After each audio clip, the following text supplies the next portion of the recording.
This is Margo from Reproduction Fabrics, and I want to talk today about woodblock printing. But to do that, I want to talk about India. And India had been weaving, dyeing, and printing of cotton fabrics since the 5th century. They were selling them and using them domestically, as well as there was regional trade.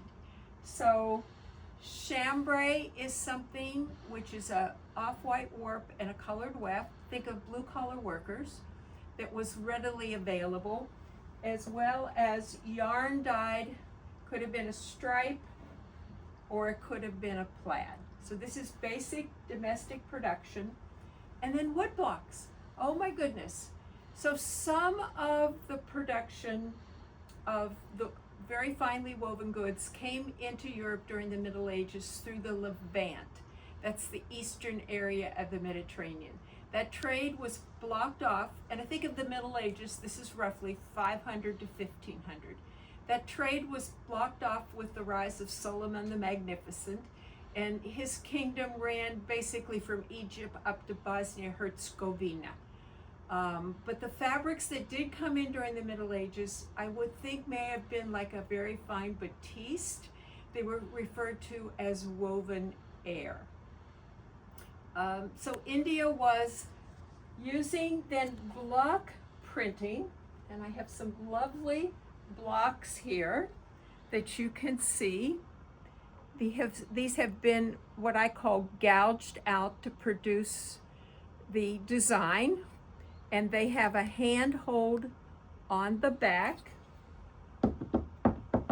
This is another one. So the trick was, how do you register these designs?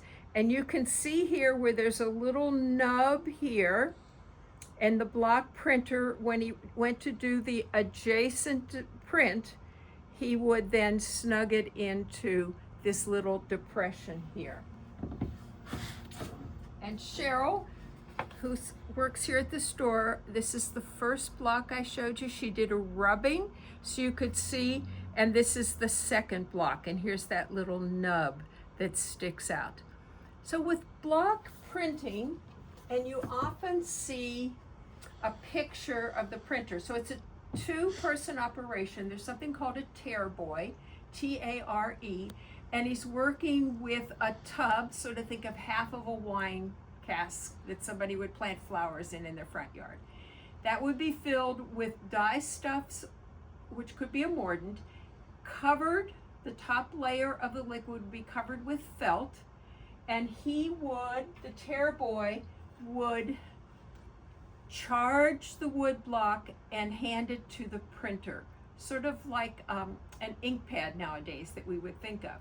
And so often you see pictures of the printer above the fabric, and you see a mallet, and it's not, so he puts it down on the fabric, and it's not that he hits that wood block with a mallet.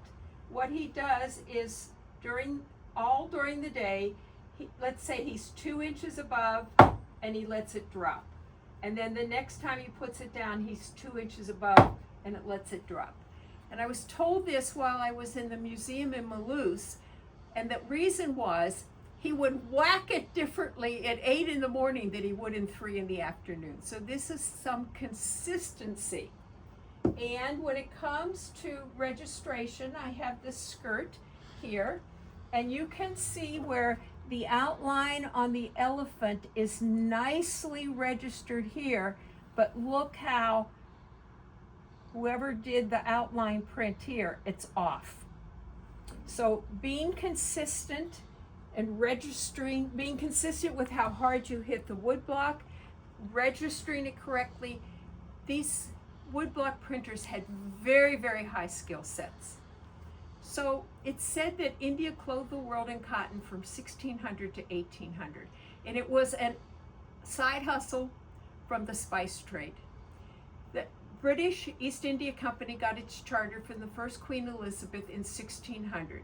They went off to trade for spices down in the East Indies. They took lead, tin, bullion, and good British wool.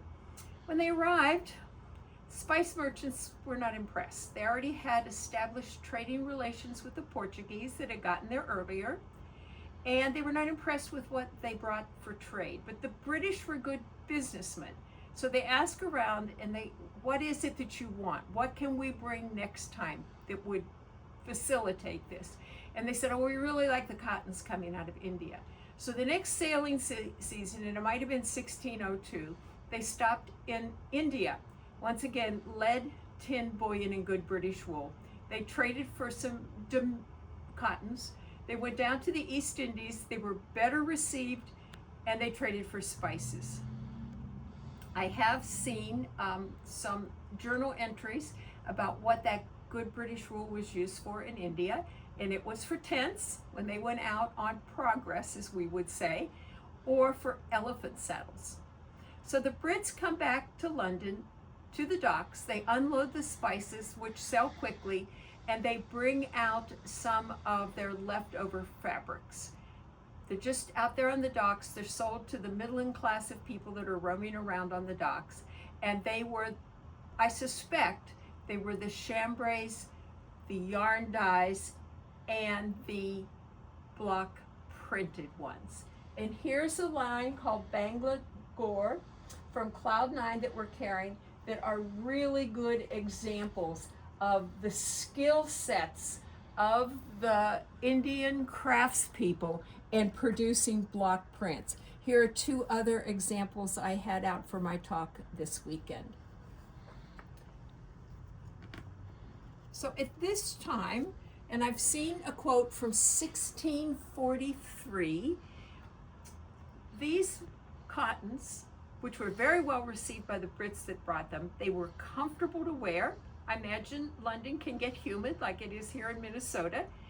They were washable, easily washable, but most amazing of all, whether it's the chambray, the yarn dyes, or the block prints, or chintz, which filtered in later, they were color fast. There was printing in Europe at this time, but it was done with inks, and it was for diplomas. So in 1643, like I say, these were just considered curiosities to the East India Company merchants. They thought the estimate was between 60 and 100 lengths, could be 8 yards, could be 10 yards, came into England annually. And then things started to change. And they started to request that the Indian craftspeople print more to the British taste. The East India Company merchants were trying to reach a higher class of customer, and thus all the chintzes then started to flow into India. But before that, woodblock prints, which are some of my favorites. Thank you.